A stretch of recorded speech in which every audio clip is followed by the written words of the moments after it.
دهجه سروک وزیر عراق محمد شیع سودانی 5 میلیارد دینار عراقی ترخان کرن جبو نو آواکرنا شنگال و دشت نینوایه و ویکه هن کارودان بخواه گرتن جبو بهتر زانیاری نها پیمنیر ما کاوا عمر به مرایه دنباش کاوا تا چه زانیاری نو دوی درباره دهنه؟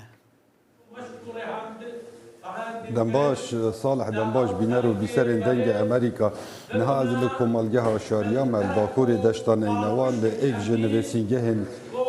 پارلمانتاره که عراقی کو ازدی سر بلیستا پارتی ویا او جی تکست یادن کو 5 میلیارد دینار هاتینه ترخان کرن جبو آوادان کرنا شنگال و دشتان اینوال لی اف 5 میلیارد دیناره واسه هاتینه ترخان کرن کو جبو قربو کرنا خلک ضررمند هر دیسان جبو آوادان کرنا خانوین اتناوا قضا شنگال دا و کمالگه هن ازدیان باشه کاوا یعنی اف 5 میلیارد دینار عراقی یعنی امدزان و ایرانیه که برفره لوان نافچیان هیا اف 5 میلیارد تکارن تیرا چی بکن؟ یعنی خلق دوی درباره دا چی بجن؟ تیرا وان دکن؟ صالح من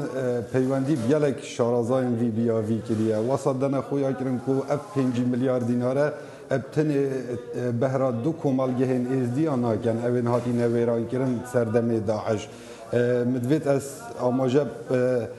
آماره که بکم کو یا فرمیه هاتی راگهاندن زیدتری 47,000 خانو لناوند قضا شنگاله و در دور قضا شنگاله و هر دیسان لکومالگه هن ازدیان اوین کبنه باشور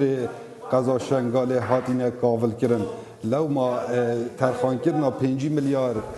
دیناران جبو آوادان کرنا شنگاله کوجمه هر کمه و بهراوی چنده ناکتن کو وکو من آماجه پیکری دو کمالگه هن ازدیا پی بهنه آوادان کرن باشه که او یعنی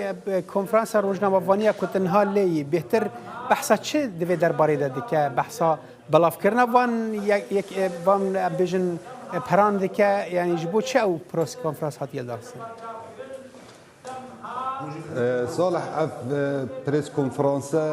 وکی من آماجه بگیری اندامه که پارلمان بغداد سروک لجنه آوادان کرنه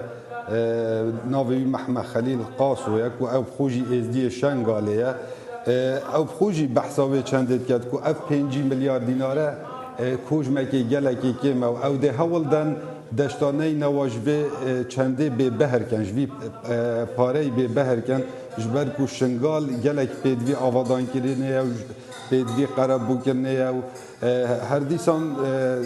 صالح مدویت از آماجه پی چنده بکم کو قربو کرنا خلکی نها السنور پارزگه ها نینوا اف پروسیسل الگلک قضا و ناحیا بریوه چوه بتایبت ناوندا قضا موصله دا کو